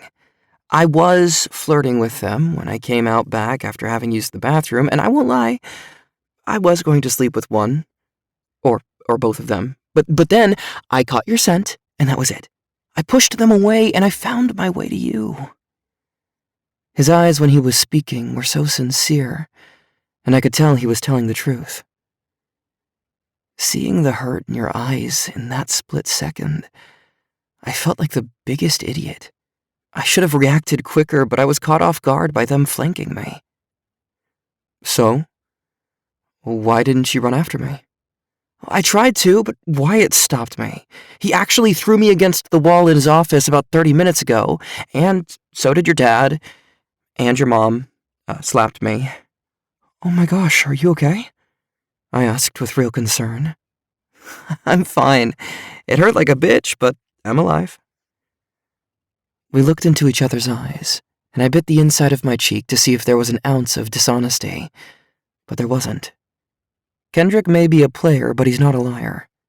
He never has been. Please, Melody, don't reject me, baby. I want to be with you. Why was this so hard? His eyes, his beautiful blue eyes, and his shaggy hair, his gorgeous face. It was so hard to fight the attraction. Stupid mate Bond. Before I could even give him a response, I felt him kiss my neck, and instantaneously I let out a moan. He took that as a sign of approval and kept doing it. My breathing started to get heavy and erratic, and I could feel a sudden hardness against my pelvis. I combed my fingers through his shaggy curls, and they were so soft. Kendrick, I moaned. I wanted to keep going, but I knew better. I didn't want him, at least not yet. Kendrick, stop! I tried to protest, but his kisses on my neck were making my brain turn to mush. I heard him moan as he started to rub his hardened shaft against my core. God, this felt so good, but so wrong at the same time. This needed to stop. If it didn't, I was going to give in to him. Kendrick, stop! I pushed him away and forced him to put me down. Mel? I can't do this. Not right now. I need time to think. The hurt that flashed across his eyes broke my heart. But I needed time. I needed to think if I really wanted to be with him. Please. I opened the door, indicating that I wanted him to leave. His face saddened, and he reluctantly went to walk out the door. Melody, I'm not giving up, he says softly and leaves. Why did you stop him? Because, Tundra, I need time to think. I don't know if I can be with someone who has slept with half the girls in the pack. You're not a virgin either. Yeah, but I don't sleep with multiple people at the same time. And I've had less than 10 partners since I was 16. Kendrick has been with, dozens? But he is our mate, and he wants us. I know that. But this isn't just about being mates. I need to know if I can fully trust him with my heart. After his little stunt with kissing my neck, I needed to take a cold shower. If kisses on my neck could damn near lead me to almost having an orgasm, I could only imagine what actually kissing him would do. I shook the thoughts away and went to take a shower.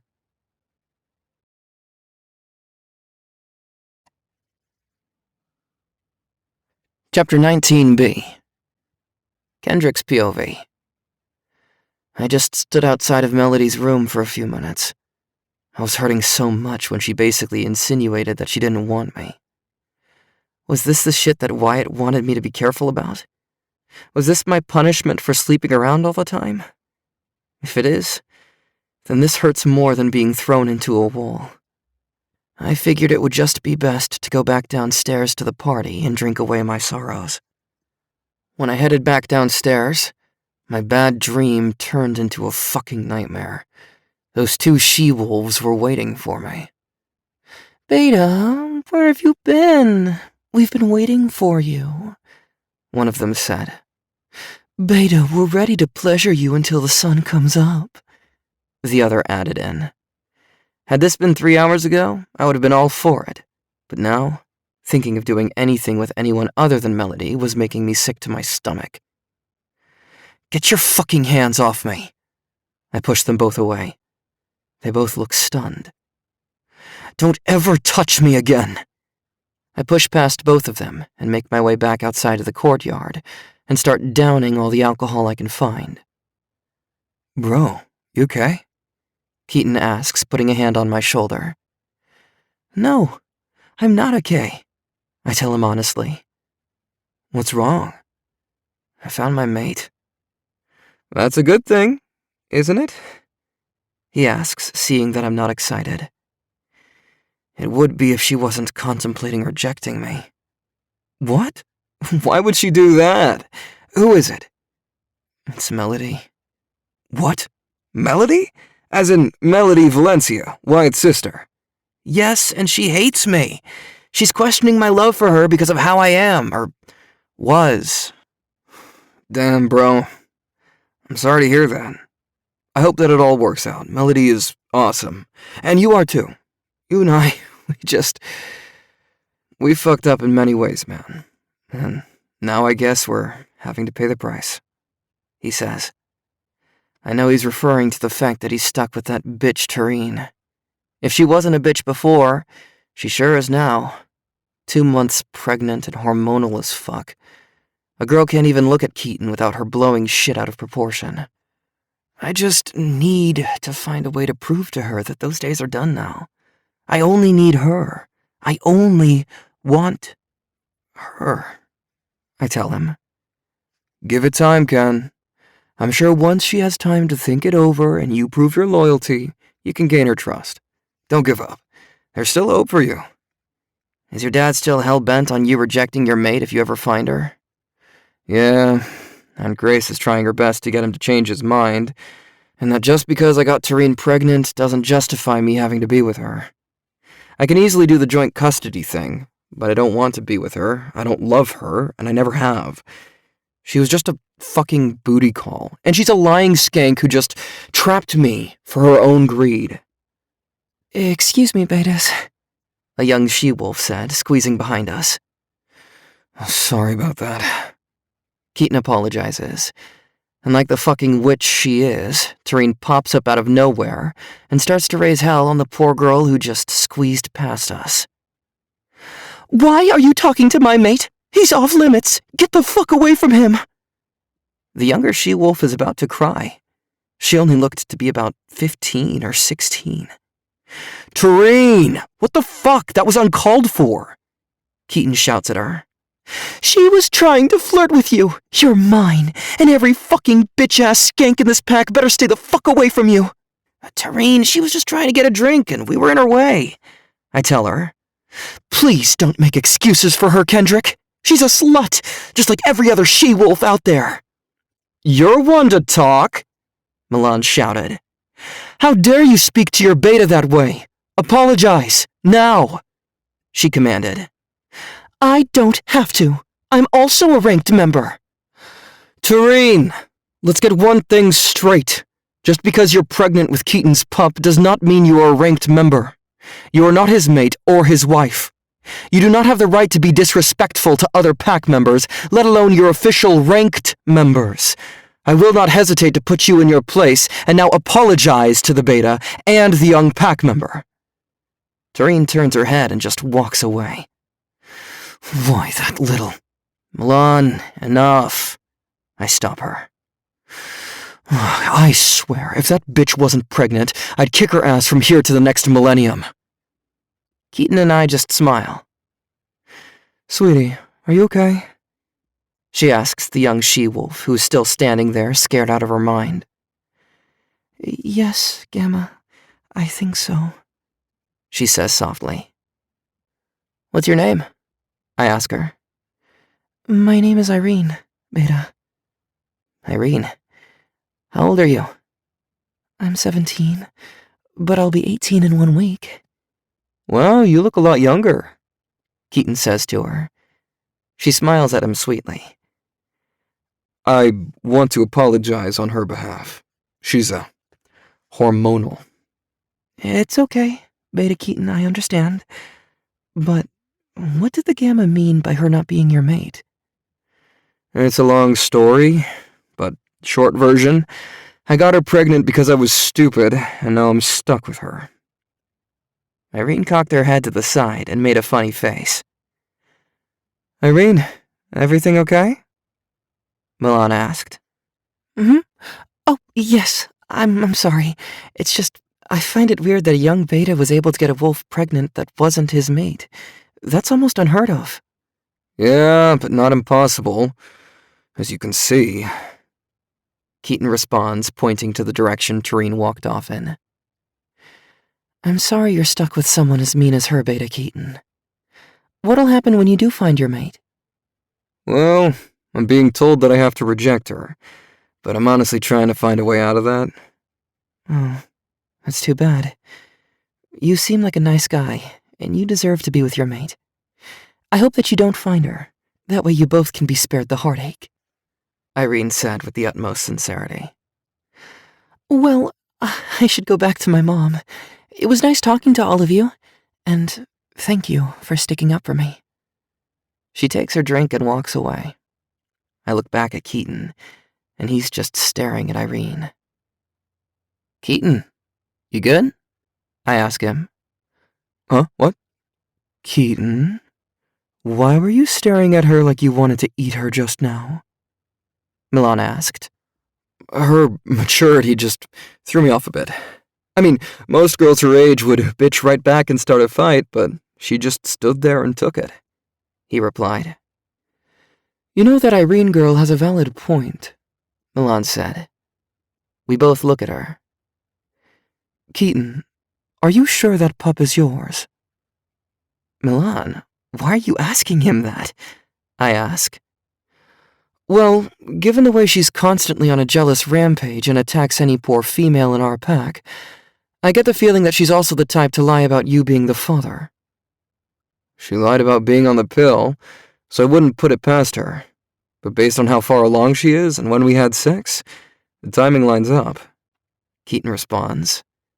Still, I wouldn't put it past her to fake the paternity of her pup. Just watch out for yourself, Milan says and walks away. Little bro, I guess we're both having women issues now. That was something I never thought I would say.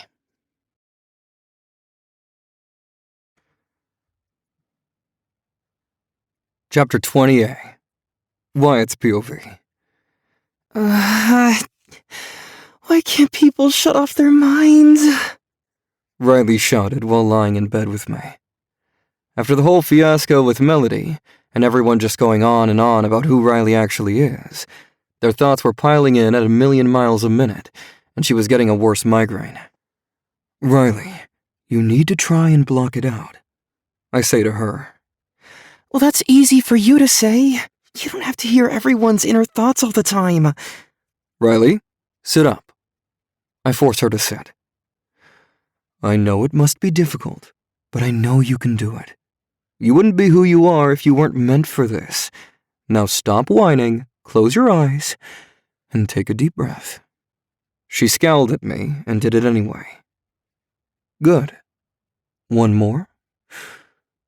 She took in another deep breath. Now, try and concentrate. It's just like what we did when you were overwhelmed by all the smells in the city. Okay.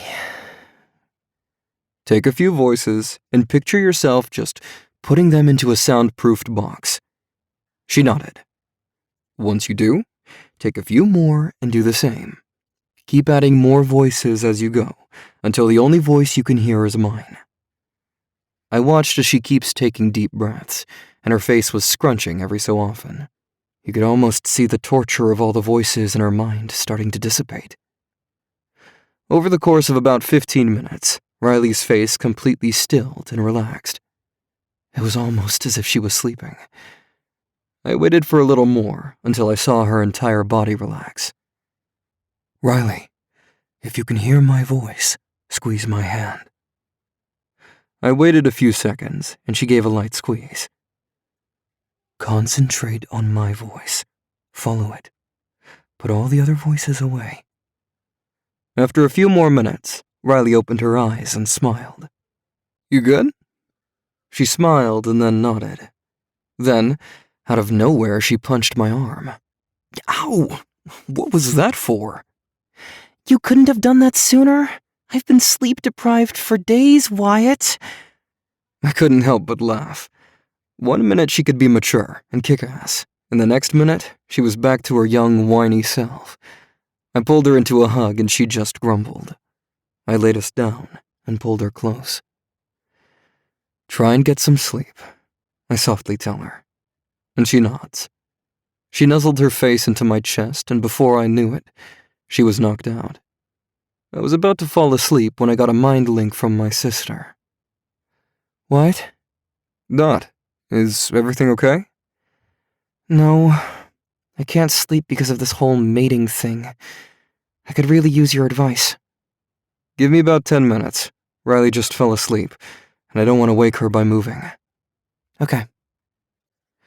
After several minutes passed, Riley was lightly snoring, which meant she was out for the count. With her lack of sleep the last few days, I was sure that she wouldn't wake up until the afternoon tomorrow. I carefully untangle myself from her and make my way to Melody's room. Hey, open the door, I call out to her. The door opens almost immediately and she lets me in. Talk to me. I think I'm going to reject Kendrick. What? Wyatt, I don't think I can accept someone like him as my mate. Why? Because he slept around a lot? Yeah. Melody, that's a load of horse shit, and you know it. That's also unfair to him because you're not a virgin either. I didn't sleep with half the pack as he did. Are you going to stand there and tell me that you didn't sleep with a bunch of guys while you were away at college? She didn't say anything. I didn't think so. You're supposed to be on my side. She whines. I'm on no one's side when it comes to this. You can't base your decision to reject Kendrick because he's a man whore, especially when you're not a virgin either. It's hypocritical, Mel. She pouts and crosses her arms. I let out a sigh. Look, I know Kendrick for a mate may seem unconventional and potentially can lead to some drama, but you're an alpha's daughter, and he's the beta. He's immature at times, yes, but he's a great person with a big heart. I think you'd be lucky to have him. Shouldn't you say he'd be lucky to have me? No, because I know who you are.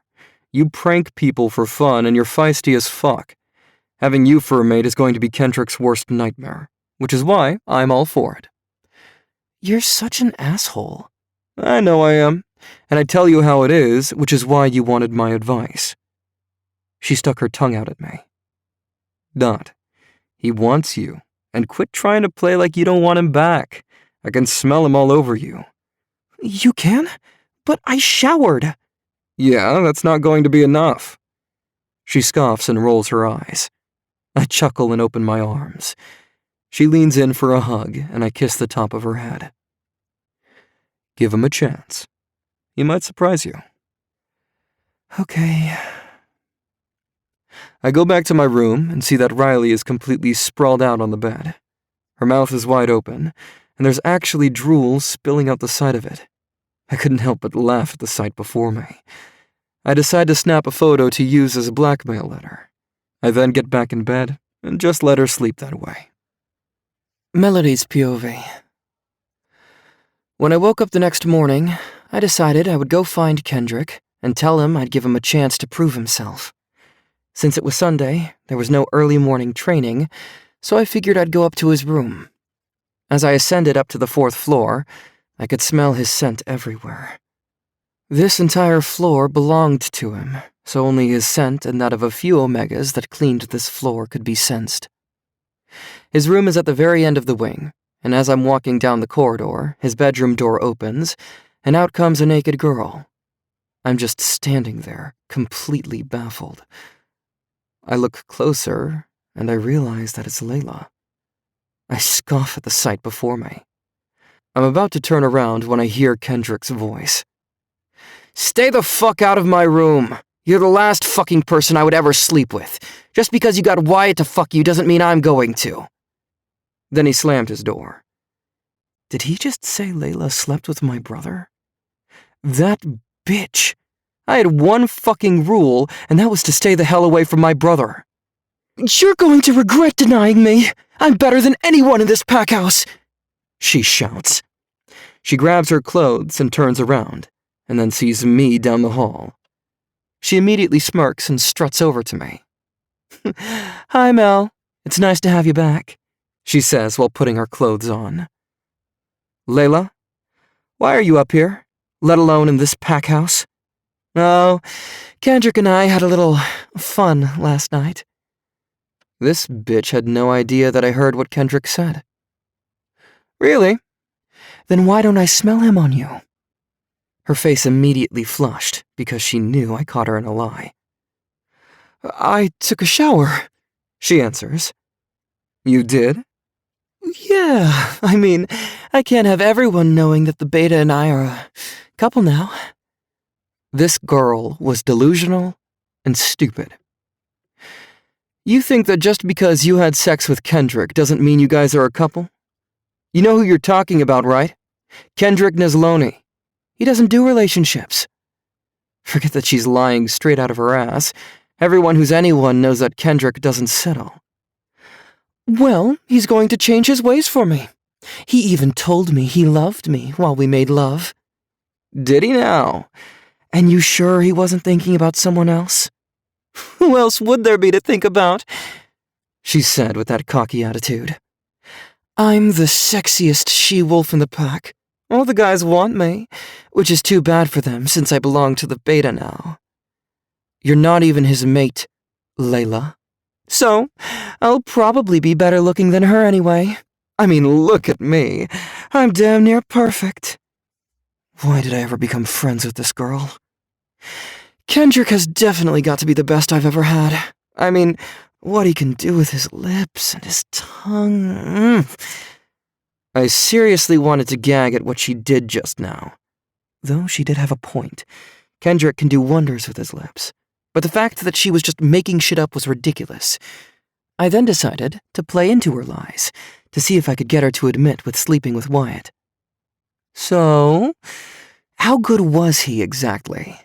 I ask. As I said, the best I've ever had. He just knows how to please a woman, but only the right woman can please him. No wonder none of the other sluts he's banged ever lasted. But when we made love, oh my God, he just... Ugh, the sounds that came out of both of our mouths was euphoric, to say the least. She said this so effortlessly. This bitch was a professional liar, and she just knew what to say to get people to believe her. You said he's the best. Mm-hmm. Even better than my brother? Most definitely better than... So you did sleep with my brother! I roared, making her gasp and jump back. I had one rule, one fucking rule, and that was to stay away from Wyatt! I shouted, stepping towards her, and she took a few steps back. What did you do? What do you mean, what did I do? My brother would never willingly sleep with you, Layla. He knew to stay away from my friends, so that means you coerced him into it. What did you do? I repeated. I didn't do jack shit. I gave him what he wanted, which was me. He would never want you. I know my brother and his taste in women. You are the furthest thing from what he finds attractive. I was seething in anger. It was bad enough that she just tried to sleep with Kendrick, but the fact that she actually did sleep with my brother was making me see red. I knew Wyatt. He would never do it on his own. He would have to be... Did you drug him? I roared. It was the only thing that made sense. I didn't know such thing, she defended, a little too aggressively. You did, didn't you? You drugged my brother and manipulated him into sleeping with you. You have your wires crossed. Wyatt wanted me, so I gave him my virginity last year. But instead of taking responsibility for taking my purity, he pretended as if I didn't exist. Take responsibility? Are you fucking kidding me? You just said you gave him your virginity. He didn't take it. You willingly opened your chicken legs and gave it to him. It's not like he got you pregnant either, so why would he need to take responsibility? Because that's what an alpha is supposed to do. If he took my virginity, he should have made me his Luna. Where do you get off on saying something like that? You weren't his mate. That doesn't matter. Your brother always said he wanted his Luna to be pure, which I was. I was pure. I gave him exactly what he was looking for. You're so fucking delusional. My brother slept with you because you were easy. You're not the first virgin he slept with, Layla. If he didn't make those bitches the Luna, why the fuck would that be any different with you? Because I'm better than all of them, she screamed.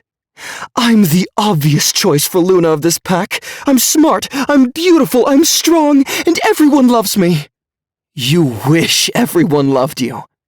I deserve to be the Luna, not that orphaned rogue piece of shit trash that Wyatt picked up off the streets.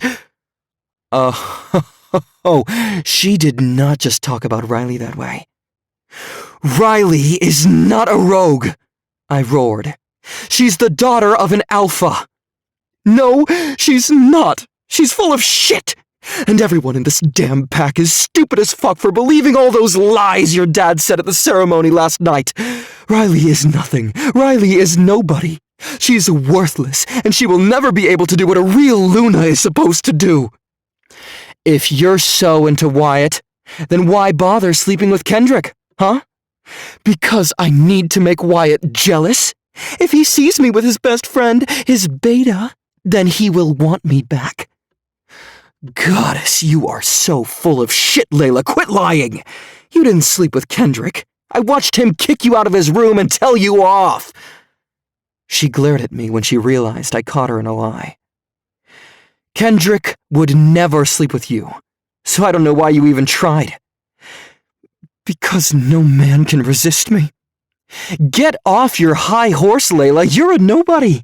You open your legs for anyone willing to give you some dick. No wonder you don't have a mate. It's not like you have one. I do, actually. What? I have a mate, Layla, and I was actually on my way to tell him that I accept him. If that's true, then why the fuck are you on this floor? Because my mate lives on this floor? Her eyes, when she realized who I was talking about, bulged out of her sockets and turned black with rage and jealousy. I was about to say something when Kendrick's door opened. Melody, what did you just say? I looked past Layla, and Kendrick was shirtless. God, his body was pure perfection. If I had to compare his body to anyone, it would have to be Tyler Hoechlin. Hell, he even kind of looked like him, only with shaggy hair. But Kendrick was a tad better looking.